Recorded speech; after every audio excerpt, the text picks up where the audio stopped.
We few, we happy few, we band of brothers. Well, hello, and welcome along to another We Happy Few 506 podcast, looking a little convoluted on my screen. We've got the Twin Terrors with us today. We're going back and we're going to do some Masters of the Air stuff again, which is great. I'm doing a formation reference here. I'm going to stagger the intros because I'm going to bring Matt Mabe in first from the 100th Bomb Group Foundation. Good to see you again, Matty. Likewise, good to see you guys. The reason I brought you on first is before we get cracking and start talking about Masters and all this business we're going to get into tonight, into the weeds of all of that, do you think it's probably best that we do a short tribute to Lucky Luckadoo now, who passed away? I believe, was it this week? On Monday, that's right. Yeah. So that's a real kick in the gut for you guys. He was an amazing man. I wonder if you could just say a few words about him. He lived past 100. Am I correct? Sure. Yeah. Lucky was 103, so he was the senior statesman of the 100th Bomb Group, and he was the last of the original cadre of the guys. He's the last one that went over there overseas with them in the summer of 43. And there's still a few veterans with us from the 100th that were replacement members, but Lucky was the last of the original. And I'll just say he was a guy who carried the weight of that on his shoulders in the sense that he was the last surviving original guy for so long that he was everybody's link to the past, and he wore that so well and was so gracious in his time with everybody. So he's a guy that literally sprinted to the finish. He was recording an interview for the next Tom Hanks History Channel project several weeks ago, and did as much as he could to the very end. So a great guy who will be missed. Oh, yeah, that's incredible. How many missions did Lucky do? He did 25. So he hit his 25 mark, and that was it. He was ready to go. That's so cool. There's been a lot of tributes online. I've noticed. I noticed John Orloff posted some stuff saying he was one of the most incredible men he'd ever met. And it was a real honor to meet him and stuff. There's loads of photographs and stuff. And I guess before we get on and introduce our guest, what's going on vis-a-vis his funeral and celebration? And what are you guys doing? And can people donate and that sort of thing? Yeah, thanks for asking. Despite being such a public guy, he was very private when it came to what he wanted for his funeral service. So he had a small family gathering over the weekend and had made it known that if folks wanted to do something in his honor, he was very committed to education and for people to donate to the 100 Bomb Group Foundation to help continue that education and legacy. So. Okay, great. So when we put this podcast out, we'll put a link to the 100th Bomb Group Foundation. I noticed that your socials are growing quite well as well. So obviously you're doing some really good work there as well. And if you want to go there and donate to that, that would be great. Great and a worthy cause, I think. Yeah, good stuff, Maddie. All right, we should introduce our what looks like our other guest. But I'm not sure whether or not it is our guest or the lead singer of 90s band Reef. I can take it as a compliment, really. Yeah, you look cool as F, brother. Yes, Between the three of everybody else on the screen, we couldn't get close to the amount of hair that you've got. So, look awesome. Yeah, it was my mother, actually, all this. Oh, she might want it back at one point, but yeah, well, maybe. But it looks good for now. Yeah. So our guest is an actor from Masters of the Air, and please jump in. I wrote it down phonetically how I think it sounds. Is it Darragh Cowley? Darragh Cowley, yeah, that's me. Boom, fantastic. All right, Darragh. So we cover a wide range of topics on this podcast. Bunch of World War II stuff, also sort of film stuff, production, writers, directors, actors. But it's nice to get back to what we sort of term the Band of Brothers trilogy. Masters of the Air being the third one of that, in particular installment. I wonder if you'd just like to tell us about who you played, name, rank, and serial number, please. So I played First Lieutenant Glenn Graham of the 418th. He was a man from Freedom, Pennsylvania, and he was in the Air Force before the war, and he Oh, stayed until a long time after the war as well. Um, mhm. in my research, I remember there wasn't a whole great deal on what I could find before him.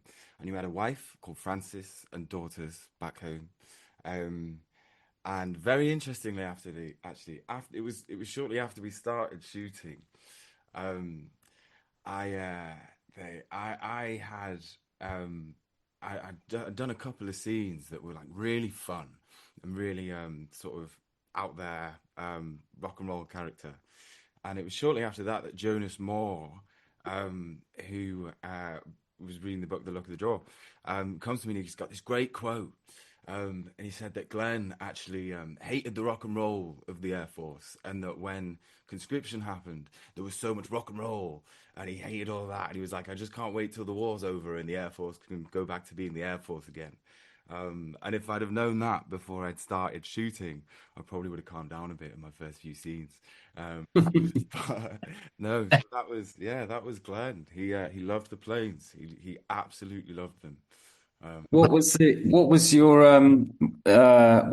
auditioning process like? What was you on the job quite early or quite late? What was your experience in that? So I think I got the first tape through maybe October, November time for Lucy Bevan. And I did the tape and the tape came through and my agent was like, "Whoa, I got this is this is a big one. Be cool, be chill, just make sure your hair is slick back as slick as you can slick it and try not to do too much with it." And a tape comes through as big as this and you do the tape and then you just have to box it off, let it go, fine. Mm. And then I didn't hear, I think 2 weeks later, my agent called me and he said, um, they want to give you a recall. And I was like, oh my God. And he said, you know that this means that the executives have seen your tape. And to me, that means Tom Hanks, Steven Spielberg, Gary Getzman, they've seen your tape and they've gone, okay, let's see what more this guy has to offer. And I got off the phone with my agent and rang my mum and just cried. I was like, I don't know what to do. This is so big. Like this at that point, that was kind of, despite all the work I'd done, for me, that was one of the biggest moments in my career so far. And so the same, two very tiny scenes that I taped and sent off, I did on a Zoom call with Lucy Bevan and Olivia Grant. And that was, very quick, just 20 minutes in the morning. And then nothing happened for a couple of months. And I'd auditioned for something else. And I try and ride superstition when it comes to auditions sometimes. And I was saying, yeah, I'm going to get a call on Tuesday. I'm going to get a call on Tuesday. And it's going to come, I'm going to get that tape that I've just done. And my agent calls me up and he says, we've got you an offer. And I'm like, oh yeah, what for? Oh my God, because this was only the second offer actually that I'd had with that agent. And he goes, it was for Masters of the Air, and I couldn't deal with it. I had no idea that it was in the off. It just sort of came out of the blue. And yeah, it was actually, it was a special day for me and my friends anyway that day. And then I sort of commandeered it with my, I was like, oh, I've got this job. But yeah, and then it was a week after that we went off to boot camp. So it was all very, very quick. Yeah. Well, we'll get on to boot camp, Darragh, because we love us a boot camp story on here, and we'll get into the weeds of Lieutenant Graham as well with Maddie a bit later. But you were right to commandeer that. It was you pretty much did alpha that day. Just I don't think you're being particularly boastful. That works very well. It's a big moment for all of us, wasn't it? It really is. You're right, Darrow. When we went through ours, it was the same. Spielberg and Hanks, they're the people that are ultimately going to give you the nod, and you know that they've seen you, they've had a discussion about you, and yeah, it's quite a special feeling, isn't it? Yeah. It was crazy. It really was. It was that feeling. I remember it, and it just feels amazing, Yeah. I remember it as well. 25 years ago now. Yeah. Wow. Yeah. So I've got three things that I'm going to pick up from what you've said. Firstly, do you want to know his serial number? Because I actually did the research and found it. Go on, hit me. Go on then. Oh, wait, hang on, bear with- Hang on. Ready? Wait, My dog tags here. don't hear him off. Let's see if. Go ahead. Oh, okay. Ready? Mhm. Does it start with a 0 and a dash? Yeah. Okay. 797 Hmm. 988. Yeah, correct. I should have known that. I had him on my costume the entire time. He's got his dog tags. That's fantastic. The next thing I wanted to ask you was about Jonas Moore. Mm. Did he bore you to tears with cryptic crosswords? No, God, Jonas is one of the nicest men that I think I have ever met, and he is so generous with Yeah. his knowledge and his expertise, and he's the night like. In the sense, does he love a crossword? Yeah. And did we Hmm. towards by the end of the shoot, there was, the sort of groups got smaller and smaller and smaller, and you would only see, by Jonas. the time we were in prisoner of war, we would see the same 8, 10 people every Yeah. day.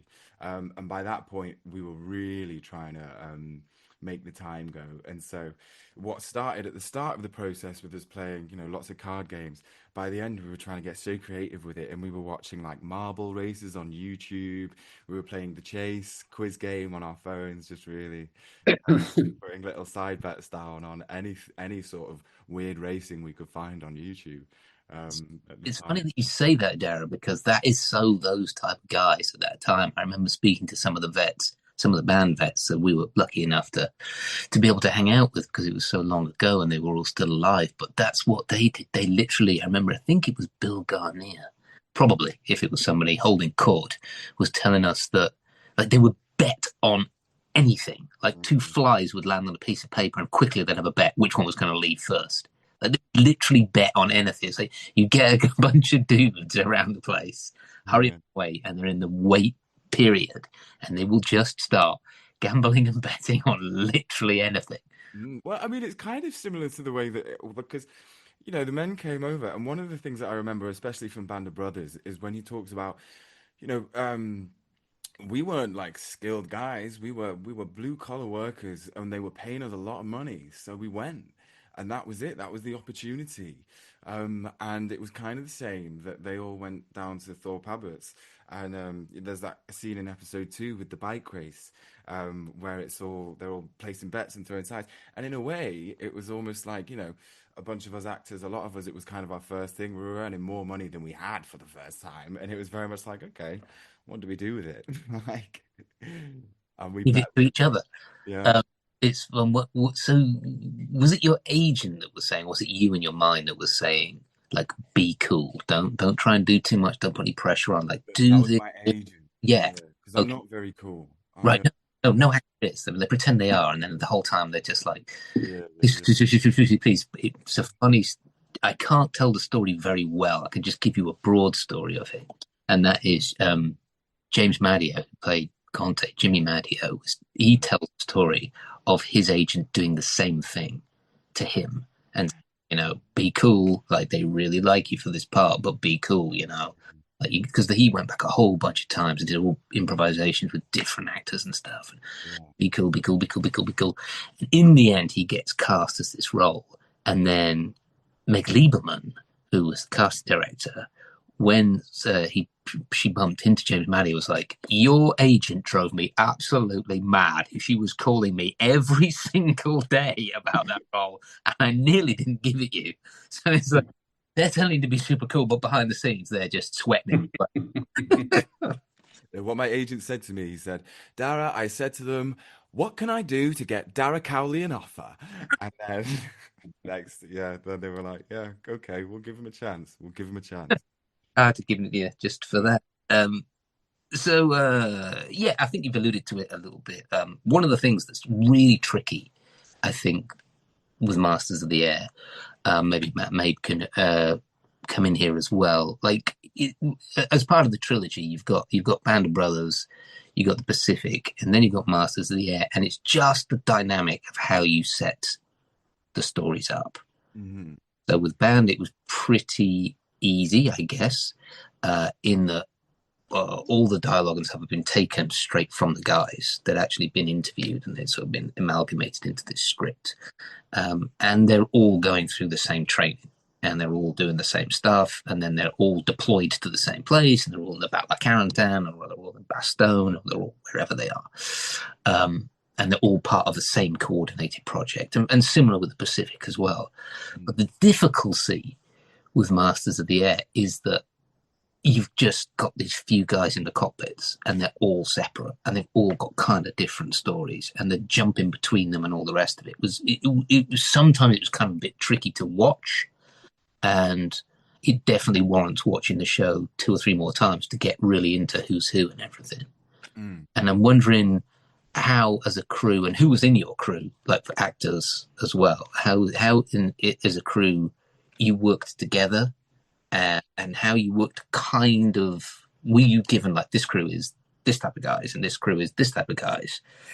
Do you know what I mean? Like maybe your crew was a little bit more serious, or your crew was the jokers, or your crew do you know what exactly was sort of your crew?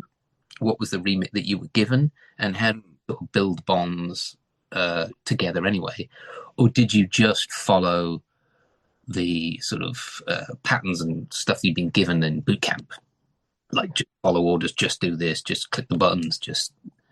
So we were quite lucky, I think, in the fact that I was part of the first boot camp, which a lot of people were. There were various boot camps, but the first boot camp started with about 50 guys, and then through the 2 weeks we ended with about 100. So every day there'd be like 5 or 6 more guys who'd gotten their deal through, and they'd come and they'd jump down.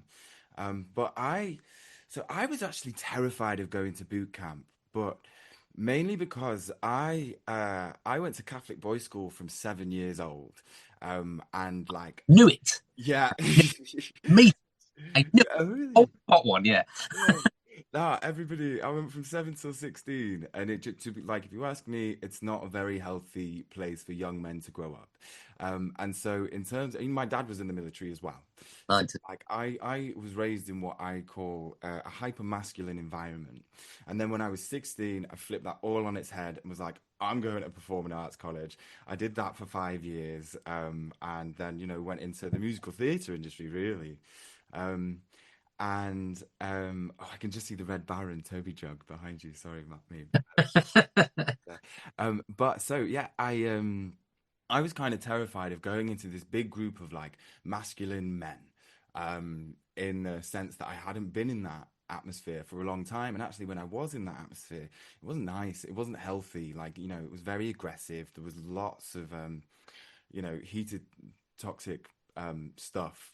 And so I kind of made it my mission to say hello to everybody, and to make sure that if anybody was terrified of coming into that environment, that they would have somebody that they could say hello to. And so as boys would arrive to boot camp, I was very friendly with kind of everybody, and I'd walk straight up to them and I'd be like, we were all in character more or less, especially after sort of the third, fourth day. And so I would say, hi, how are you? This is what we're doing. Who's your what's your squad? Are you in the 59th, the 418th? Sorry, the 49th, 50th, 51st, or 418th. And basically, who are you? And they would tell me, and I'd say, okay, well, you're with this guy, this guy, this guy. And then I go up to those guys and be like, hey, this is your new guy. Pick him up. Make him feel like one of your own. And then I think towards the end of the first week or in the start of the second week, there was a very young actor at the time. I think he was only 16, so it was his first job without a chaperone. But he was a very successful actor called Oakley Pendergast. And one of the military advisors come up to us and say, oh, this is a young lad. Come in. Would you just go say hello to him? And that was kind of how we all formed the bonds with the crew. It wasn't to sort of follow the letter and do the rules and this, that, and the other, because fundamentally, I don't believe that's who those guys were at their heart. Of course, that was their role, but they were young guys like us. I was 23, 24. And so actually, all that I felt that I had to do was be honest to me and myself as to how I felt in those situations. And in that, I was sort of, there was lots of This is a very serious thing, and we're remembering lots of people who sacrificed an awful lot. And I have a philosophy there that is, for people who have sacrificed and have gone through suffering, anything bad that I've gone through in my life, I don't wish for anybody else to go through. And the whole point is that they fought for our freedom.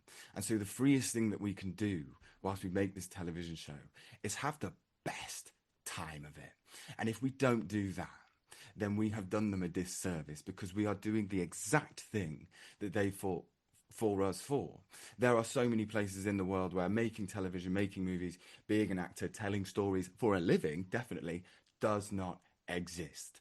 And we have the privilege and the right and the ability and the facility to do all of those things. So whilst we remember all of the horrible things that we go through, I make it my mission to not go through any of those horrible things for myself, because they've done it already. You know? Fuck me, dude. That was like a locker room thing. Darragh. Like, Darragh, that's lovely. That's really lovely. I like that. That's Oh, really yeah. lovely. that was like every given Sunday or whatever it is. That was wicked. I tell you what, we should bring Matt Mabe. I tell you what's very interesting now is to bring Matt Mabe in and tell us what he knows about Lieutenant Graham, because I would hazard a guess there aren't many accidents with these castings. The casting people that do this are like freaking geniuses. Oh, yeah. Have been an element of you and that's philosophy within the man you played in some capacity. That's what they would have picked up on. What do you reckon, Maddie? I think Am I- that's fair. Well, it's funny too. Darragh and it sounds like Jonas Moore have already done their homework. And it was funny as an aside. Jonas came to our 100 Bomb Group reunion back in May and got to spend time with some of the veterans. And even though he was the only member of the cast there, he was such a phenomenal representative of all you guys. And was just, as you said, like the nicest guy you could ever meet. Who it was clear he had brushed up on so much of this stuff. But yeah, the real Frank Murphy did tell that story about that Graham came across as like being the serious guy, and they would razz each other about like, hey, you college boys need to go back so we can get back to being like the real man's army. But though Graham's credited as saying that, when you look at all the photos of Glenn Graham, the guy has like a huge smile on his face, and I think there's a lot to be gleaned by how somebody looks in a photo. And you can Exactly. look at the guy's smile, and you're like, this is a good dude. You know what I mean? So, and sadly, most of the guys never got to see him again after the war because he passed away early after he was killed in a plane crash. But I always his face always jumps out at me. He's always a very recognizable guy on that crew because he's got a huge smile on his face. Mine is Exactly. always creeping It's up the exactly. side of his face. Yeah, it's exactly that. I mean, the guys that did the casting, and I've harped on about this a bunch of times, Darragh, but I'll tell you because you haven't heard me harp on about it. But when I went to Cleveland, Ohio, to do this symposium, this Band of Brothers symposium, about 5 years ago, 7 years ago, something like that. And it was the first time we were all on stage. The first time that they'd invited Meg Lieberman, who was the head honcho of the casting of the show, and she now is the head caster at CBS or something as well. She's like a big deal, and she gave a talk about the casting for band. And I had always thought the casting is a sort of slightly mercurial, magical. You go in and do it, and you're really good and you get it. The way she explained how they cast that show and the metrics by which they picked the guys was incredible. And there will have been no doubt that they would have done a massive amount of research on the tiny amount of information they had on him. So even if it is just that he always had that big kind of Hollywood grin and was next to people, you could tell he was halfway through a conversation and, making people laugh or whatever, that you would have come up on the tape, and just from the little slate that you do at the beginning, they'd have gone, all right, there's something in this guy. There's something in the way that he smiles, there's something in the way that his eye twinkles. He's got a little bit of the element. Let's see what else he's got. And then they would have given you stuff just as, that's the essence of what we want. No, trust that they're not going to get crap actors put up for this. So like the fact that you get the audition for it is you're already in the echelon to be cast in this. But do you have the essence of what this guy is? And clearly, because you are a very smiley, effervescent human being, you clearly had an element of this man, and What's really cool, and I said this the other day on something I was doing, and this maybe this will come up later on in your life, something like that. If you end up hanging out more with Matt Mabe and doing more with the 100th Bomb Group, and maybe learning about, maybe he's got relatives or families, maybe there's reunions that maybe you can get more involved with. But we did a podcast once, a live Zoom podcast, and we had Rick Warden on, who plays Lieutenant Harry Welsh in Band of Brothers. And on that Zoom cast, we sort of surprised him by getting Lieutenant Welsh's granddaughter, Colleen, on. She was, I don't know where she was, somewhere in Kentucky or Pennsylvania with her horses or something. It was like really weird. Like they were talking, they hadn't really spoken before. And at the end of the conversation, as she went to go and put her horse back in the stable or whatever, she gave him a throwaway line. And she simply said, "Rick, you've got my grandfather's smile."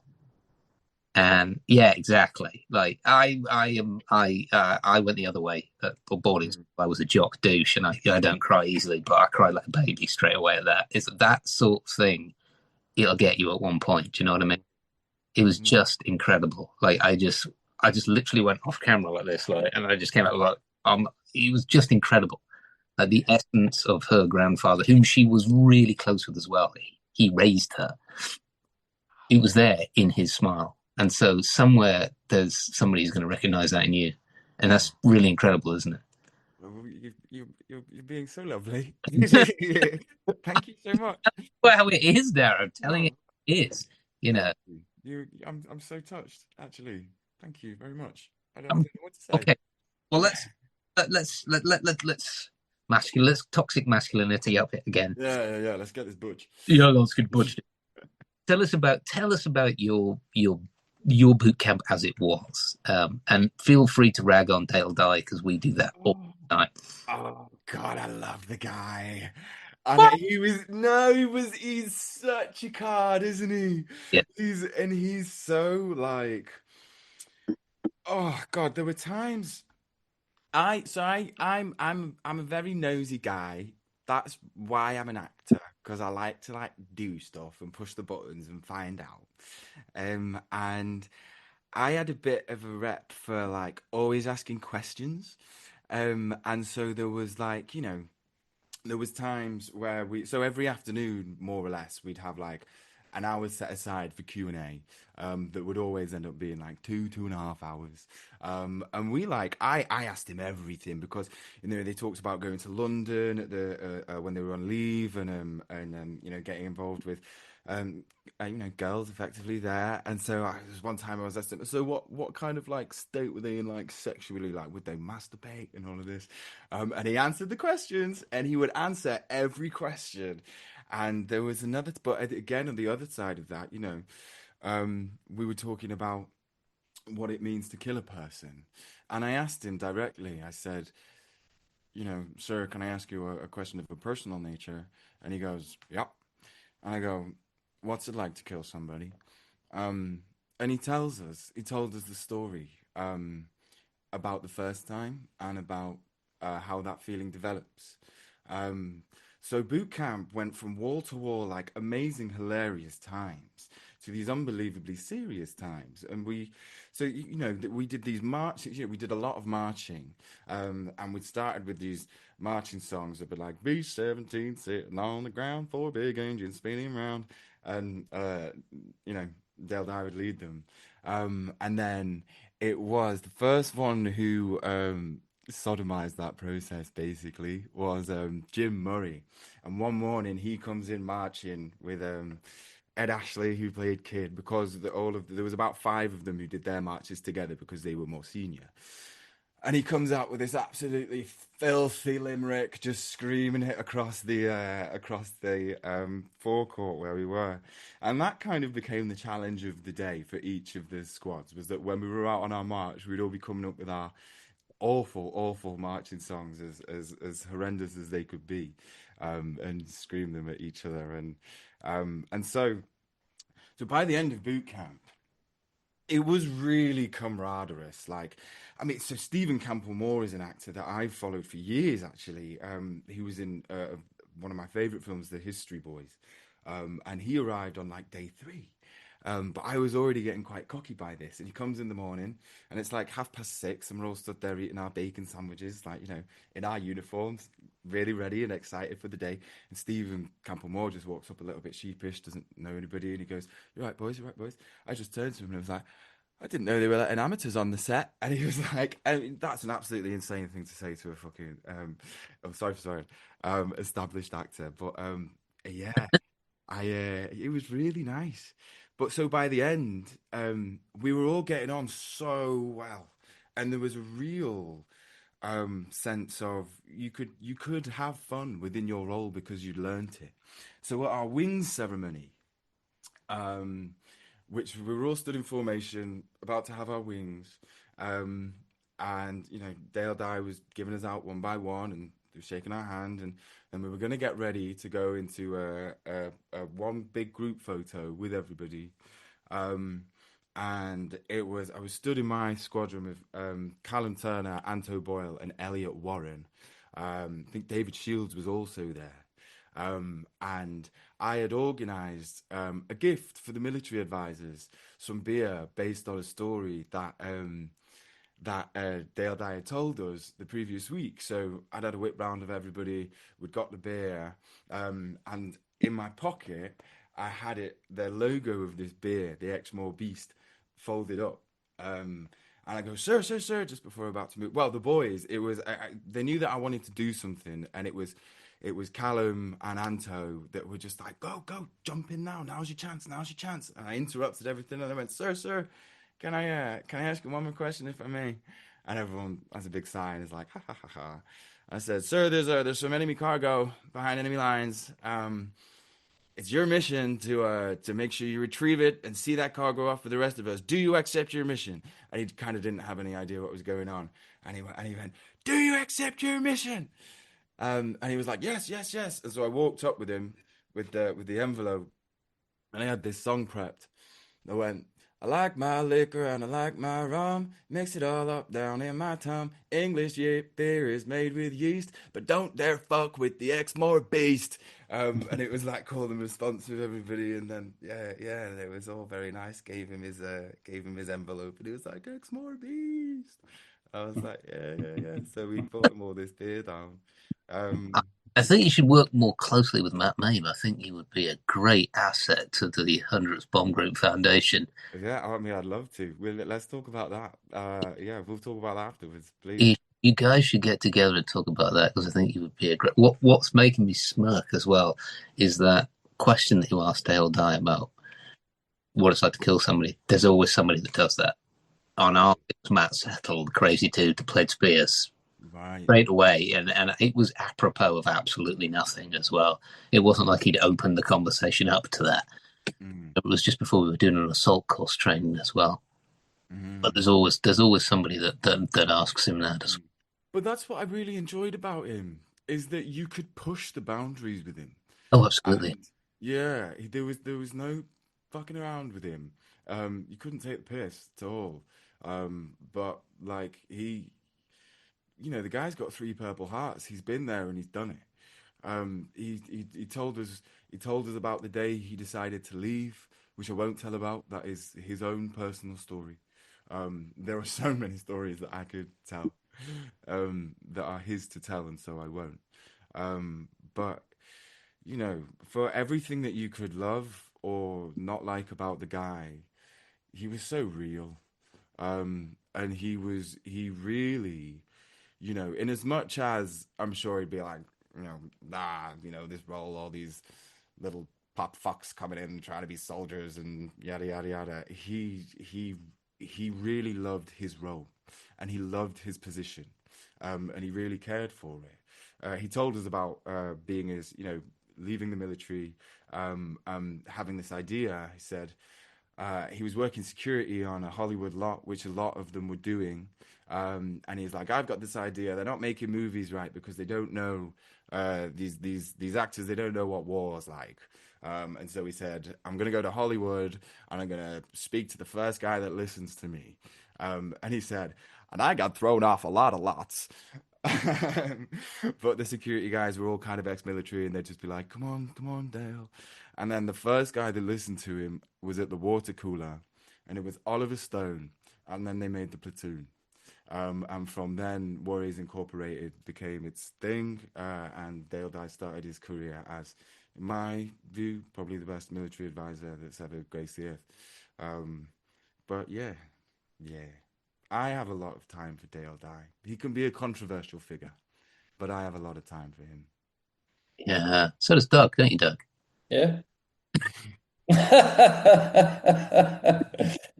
Yeah, he's absolutely crackers. What are you talking about? He's absolutely nuts. Yeah. Uh, he's a wild card, man. We He also, is, yeah, he you is. know, in this whole serious role of him being our commander. One time it was his wife's birthday, and he called her up and made us all sing happy birthday. Yeah, we had to do that. We did Yeah. it with his daughter. Yeah. Yeah. It was his Still, daughter's birthday on our boot camp, wasn't it was. Yeah. it? Yeah. That's when he screamed at me because I was smirking. Yeah. Oh my God, he had a big go at me. Oh God, because I've got all this curly hair, yeah. And it was a lot shorter, obviously, but it was poking out of my hat. And obviously, like there was loads of us that just got these little curly fringes that was poking out, and he had a really big. He got very upset one day that we all looked like shit, basically. And so I was like, right, gotta get some grease. I need some grease for my hair. But And how did he help you with your actual role? Actually, physically, the role of the co-pilot. It was a co-pilot, wasn't he, Matt? Did I get that right? yeah, yeah, yeah. Yeah. So, and what does that role entail? Because this is where it sort of gets tricky with things like Masters of the Air and the way that sort of like this is depicted on film. Sometimes it's hard to see what people are doing. Do you know what I mean? Usually, you just see like a guy with like the fork and everything flying the plane, and you're not that's just a dude sat next to him. You're not quite sure who's doing what. What was your training like at boot camp? What did you learn? What does the co-pilot do? Like, how can you fill us in on that? So we did a lot of our learning together. A lot of our lectures were all in the same big lecture hall with all of us. So we all learned how to fuse a bomb. We had a great day where we had a fuse a bomb, fuse a 200-pounder competition. Um, we did, we learned about how to fire the guns. We all had a huge day with a historian, sort of basically going from the start of the war till the end for everyone, just to make sure everybody's up to speed.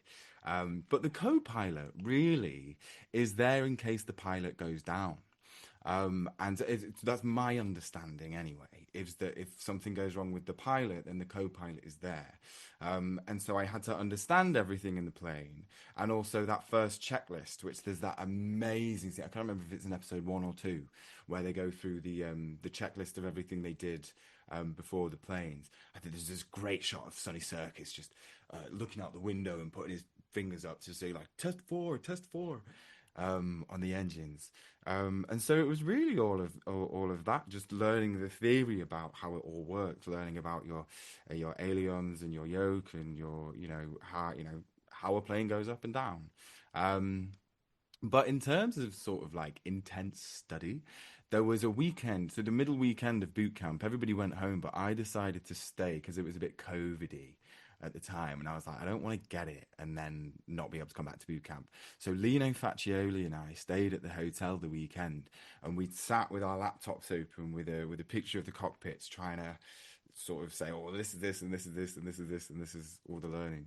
Um, but yeah, so it's a very technical role is being the co-pilot, but it's technical once the co-pilot is employed as the co-pilot. Do you know what I mean? So until then, it's very much a passive role. So all of the shots that I did in the plane, I'm kind of just so Matt Gavin Cruikshank was my pilot. So I'm kind of just sat next to him, just making sure everything's going okay, and like looking out the window and being like, yep, yep, yep, yep, yep, yep.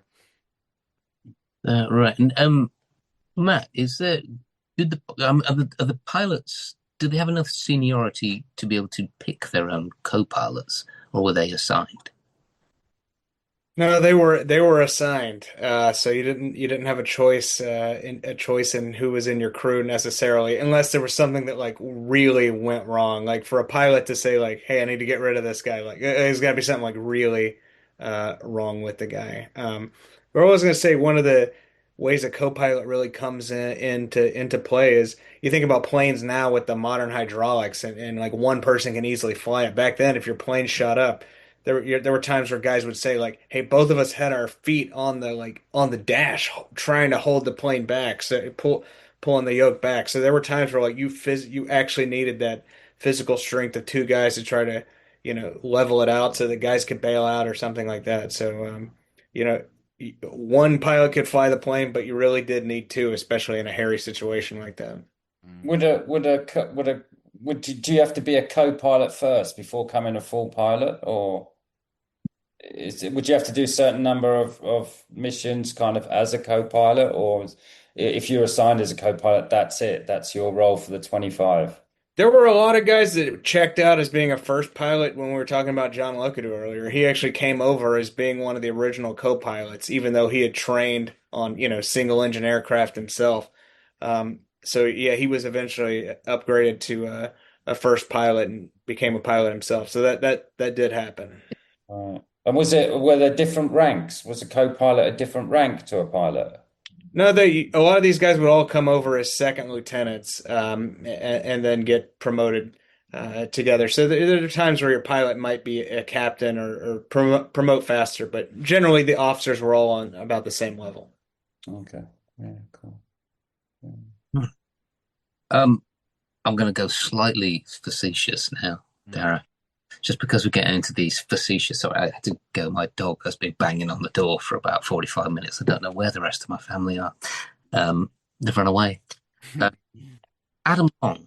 Did you meet Adam Long? Yeah, I worked with Adam Long for a long time. A long time. He was actually one of the first guys I met when I first arrived at the hotel. It was Sam Jordan, Fiona O'Shea, and Adam Long were all leaving the hotel, and I'd arrived, and I was like, "Hey, are you guys for the thing?" Because it was like deep COVID, so nobody had seen strangers for a long time. But yeah, I worked with Adam Long. We had the same first and last day, I believe. He might have done a few days after me, but we were in POW together. We did most of our group scenes set at Thorpe Abbott's together. All the big group scenes, especially in the bar. And then Bluey West One, which has a lot of people. That was a big day. Yeah, God, no, I spent a lot of time with Adam. I have 3 issues with Adam Long. He came before, so I've done a couple of Masters of the Air tours. Yeah. We also have a tour company that we do. 3 issues with Adam Long. Firstly, he's annoyingly good looking, Oh yeah. but that is what it is. He's also annoyingly talented. So that's the second issue. But the third one, his impersonation of Austin Butler belongs in the Louvre. Yeah. No, he's very yeah. And like we would go somewhere, and the historian would be speaking, and we'd do all this stuff. And as the tour progressed, I noticed that the tour group, which had 50 people in it, was starting to get less and less and less because Adam Long was holding court at the back doing Austin Butler impersonations. Tell him off for stealing my tour group over doing these. I sort of it's one of those things where I'm just like this school teacher. I've got this whole bunch of kids that I'm ferrying around to these different places, and I'm trying to get them to behave. And so I see this group of cackling, and there was a bunch of girls mostly because he's so good looking, and I figured he was just talking, and they were just hanging around him because he's dreaming. And so I sort of sidled up to try and catch him out, and he's doing this impersonation of Austin Butler, and it is absolutely brilliant, hilarious. Was he alone doing that, or was he the dude? Because most on band, everyone did Dale Dye. Everyone could do. Michael Cudlitz owned the number one slot of being the Dale Dye impersonator, which he started in boot camp and nearly got us all repeating doing boot camp. And then everyone could do it a little bit. Everyone could do it a little bit, but not as good as him. Does everybody do Austin, or? We did a lot more Dye than Austin. It felt disrespectful. to do Austin, especially because he was a peer at that point, and I didn't really I didn't know him before the job, and to just turn up and start taking the piss, it's like. But we did a lot more but I do remember one of my first conversations with Austin, just sat in the green room one day at our Thor Pablo's, and just chit chatting away and him talking about his life, and I won't go into detail, but about things like girls and just but not sort of saying anything or anything about anybody. And I would ask him about I was like, so are you from the South? And he goes, no, I'm from LA. And I was like, okay, yeah, this is curious to me. You've got some deep South stuff going on. It had just come off Elvis, of course, and I think was still lingering in that, because it's so lovely as well to sit in a voice that you're given. And I think that's one of the things that we found, particularly because our accent coaches, Brett and Helen, were amazing. And so once you'd gotten comfortable, it was actually just really nice to sit in your accent and just be there, especially for whatever a lot of our accents were. And we're actors, aren't we? We love that stuff. It's really funny. We love it. So less Austin, but it did happen. I won't lie to you that it didn't happen, but Yeah, and I'll just I've topped it and I'll tail it by saying in no way was it offensive. It was brilliant. yeah, just He was actually recounting stories which made Austin seem enigmatic yeah. in many ways, ethereal, star-like, but also like, what? What is he talking about? It was very good. The impersonation is absolutely brilliant. He is a lovely, lovely boy, Austin Butler. Is it? Oh my God. Yeah. Like smooth like butter, man. And just really nice. Like I had a birthday party. And I invited everybody because I was a bit like, who do you invite and who do you not invite? And I remember going up to Austin and being like, oh, hey, man, like everybody's coming around. He was like, oh, sure, buddy. And he gave me his phone number and was just really, really kind and generous. I don't think really, because I was having a birthday party in a park in London Fields. I don't think realistically he was ever going to make an appearance, but he's a really generous guy. And on my last day, I was really upset. I was really sad. I'm very bad at goodbyes. And he just took me on my shoulder and he said, I'll never forget you, buddy. And I was like, that's really nice. You That's ask a lot really of nice. questions. You ask a lot of Yeah. questions. Yeah. He's a cool guy, man. He's really cool. You So know. we'll round back. We'll go back to Masters of the Air. Maybe bring Matt in here as well. Mm. When you saw the show in its entirety, how did it affect you? What did you think of it? Like, maybe we'll go back to the question that I asked before about trying to establish all the crews and everything. Like, how do you perceive it? And maybe Matt comes in and jumps in here as well. Like, I mean, it was a really tricky ask to be able to establish characters. I think the aerial combat stuff, I Mm. think the terror of being in a B-17 or a B-24 over Munster or wherever comes across incredibly. Mm. It was a tough ask dramatically for the characters, I think, to establish. Mm. So there was about, I think, possibly 30 or 50 of us involved. When I first got my initial offer, my agent said, you've got 3 weeks guaranteed filming. You don't have any guarantee of screen time. You don't have any guarantee of words. But you are being taken into the process. I don't know if that was about the ensemble. I don't know if that was about COVID at the time, because there were times where people would arrive on set, be tested, have COVID, and if they only had like a line or a couple of words in the scene, that was it. Like you couldn't go. And that was really, really hard and an enormous thing, I think, for production to try and take on. And so I was one of those roles that was, you might not be in this. And there are actors that I know who shot for a long time and didn't make the show. And that was gutting, I'm sure. But so when it came to it, we'd shot lots, and there was lots of things that we basically were improvising. But in our big dance scenes, the bike race is all entirely improvised. You know, it was only sort of towards the end that they start that the couple of things came through that that was a Graham line, and so dramatically, like, you know, for my show reel, there is no through. There's like very little that I can use from Masters, despite being in 9 episodes and having the credits and stuff. There's very little from it that I can actually use. Um, I've lost my tangent here just slightly. Oh no, so when it came to the show actually coming out, I didn't get to go to the premiere. Um, and so it was very much my own personal experience of watching it at home. And every time that you saw yourself, it was like, oh, thank God that I've even got something. And it was an incredibly emotional experience. You know, this was my first big screen credit. Before this, I'd only done half a day doing one tiny scene with about 4 words in it for another Apple TV thing, probably a year before.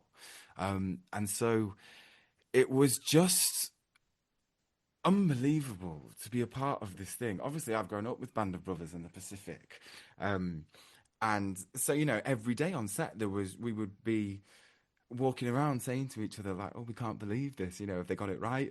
Do we get to do this? Are they sure?" Like, we felt like we were getting away with murder every single day, and that's something that I really needed. That I really learned afterwards. Actually, was I would start every single day blasting Rhapsody in Blue in my trailer because I was like, that was the music that everybody got excited about before the time. And I was literally walking around being like, hello, hello, hello, isn't we having a wonderful day? And I think the thing that I really needed to learn from that was, whilst every day was the best day of my life, to everybody else, it's like Tuesday. And there's a job to be done. And actually, when you're walking around being like, oh, God, isn't this amazing? And there's people with like actual shit that they've got to be getting on with. That's not very helpful. So yeah. You're just describing most actors on a film set, to be honest. Yeah. Being Well, a over enthusiastic pest to people who've been up since 4 a.m. doing makeup. But no, it is very exciting. Maddie, how was, I'm not sure if I ever actually asked you this before. Um, Overall, I mean, for someone who knows the 100th Palm Group story as well as you do, and for someone who knows all the people and all the characters, maybe you've got a different take on it. Do you think the show had a good stab at establishing all the different crews, or do you think they just maybe focused on 2 or 3 people, or how was your take on it?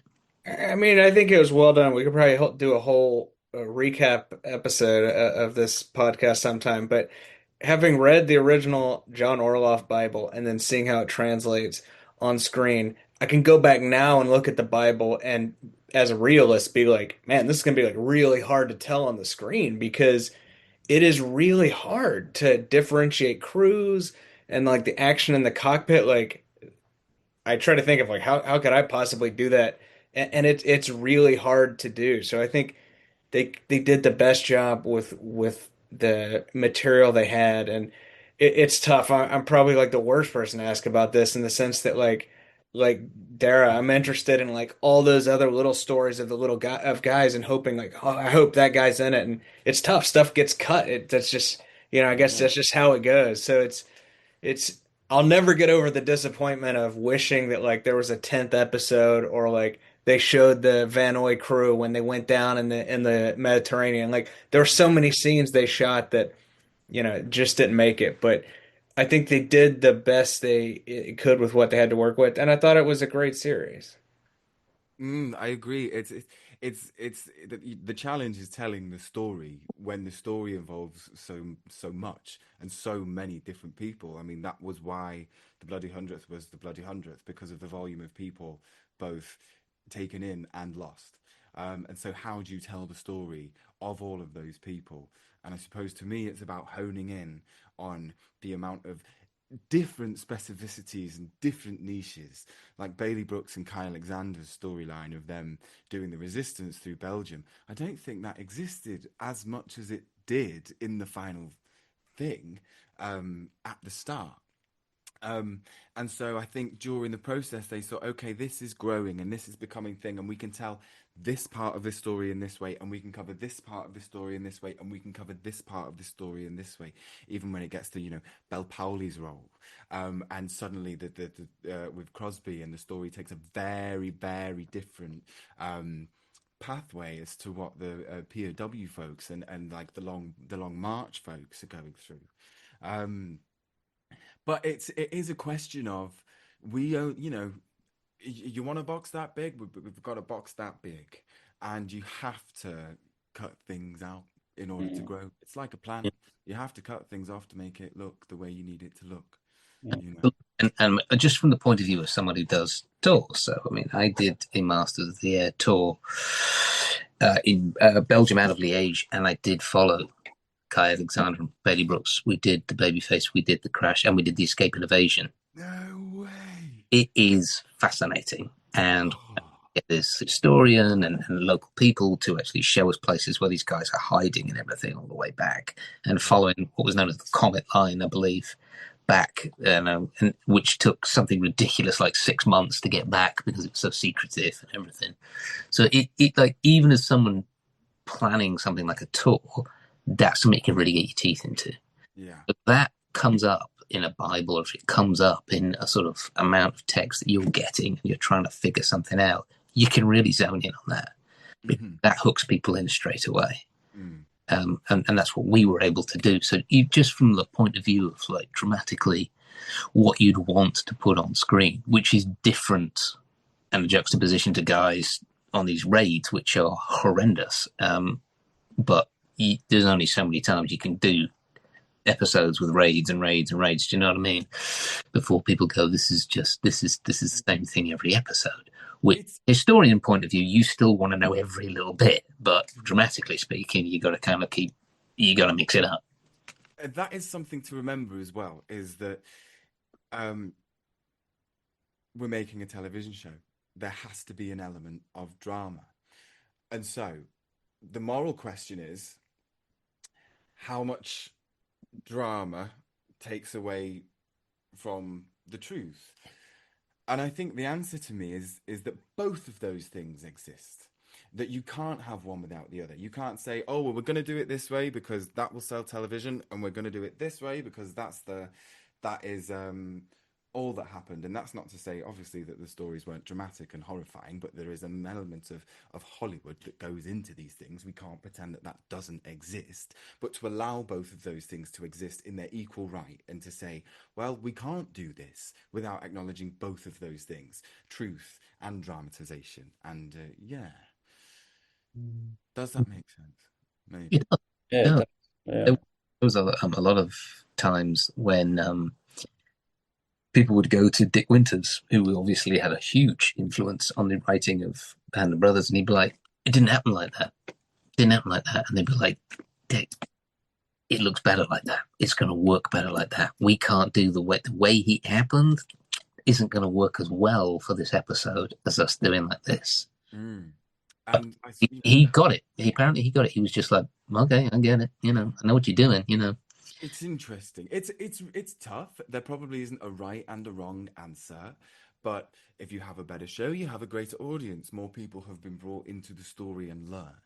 And then if people are further interested, of course, then they can take that upon themselves to really do the digging, as I'm sure you see on the tours. People go, oh, I watched the show and I was fascinated, and then I came along and now I'm going to do the historian work. So it's not to say that the television show is the be all and end all, actually, of the story. It's probably the beginning for a lot of people. How many people talk about them first becoming interested in military history by watching the Band of Brothers? My brother was a huge Band of Brothers fan and a very avid historian growing up. And I don't think that would have happened in the same way if he didn't get bought the box set for Christmas and watch it round and round and round and round and round, So it's not to say that our telling of the story is the pinnacle and the crux of telling the story. It's just part of the way that we are able to do it. And that story exists so much further beyond that television show, that the television show can then just exist as the television show. And that's okay. We can forgive ourselves for that, because we are not the principle and the crux of what this story is. We are a bunch of actors, And I think that's very much that allows myself to go, okay, I can bring people into the story and I can be part of that story, but I will never take responsibility for being that story, you know? Mm, mm. Yeah, I think that's a really intelligent and clever way of putting it. And I'll probably round out the podcast with that, except for one extra thing, which was, do you agree, Matt? And how much has it affected the 100th Bomb Group Foundation over, say, the last 18 months? Because I would have thought around about now we're starting to get into people who are watching it 2, 3, 4 times, and you get your sort of like proper hardcore fan base of the show.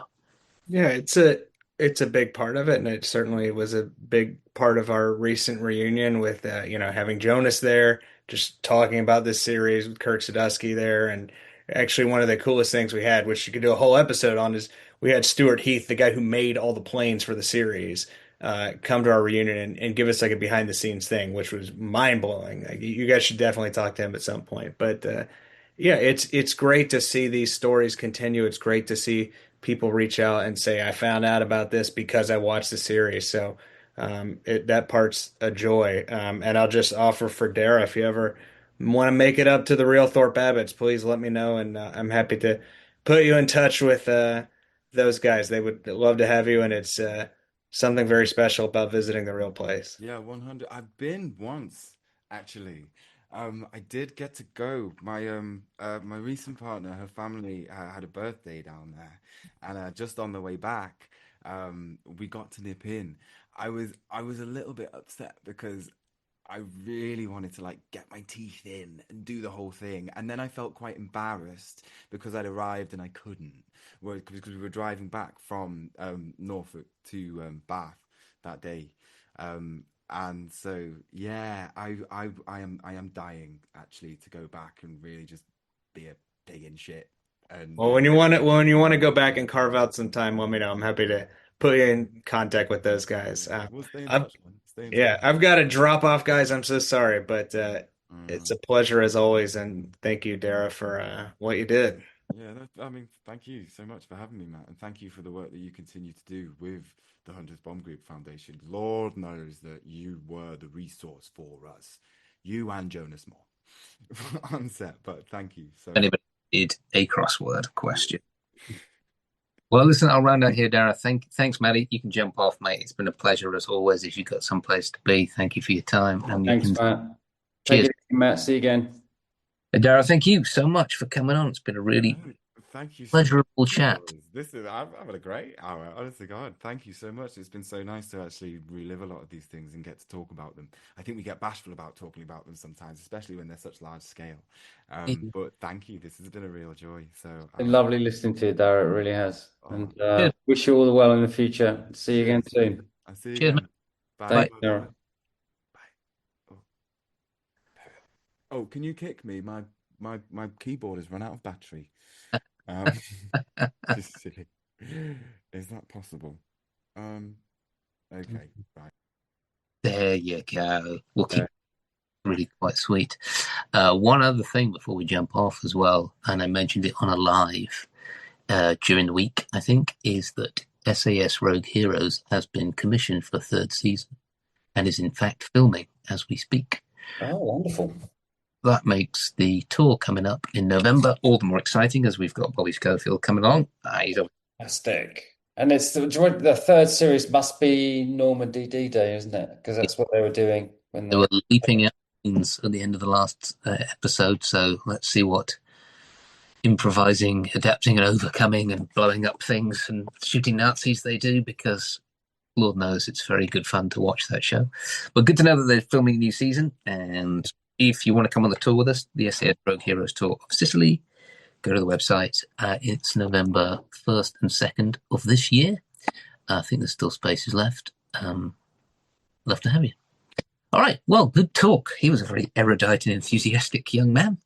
He really was, wasn't he? He definitely had a story. That's Yeah. fantastic. He really soaked it in, didn't he? And you can really tell that he really got the most out of it personally, I feel. Yeah. Good kid. All Yeah. right.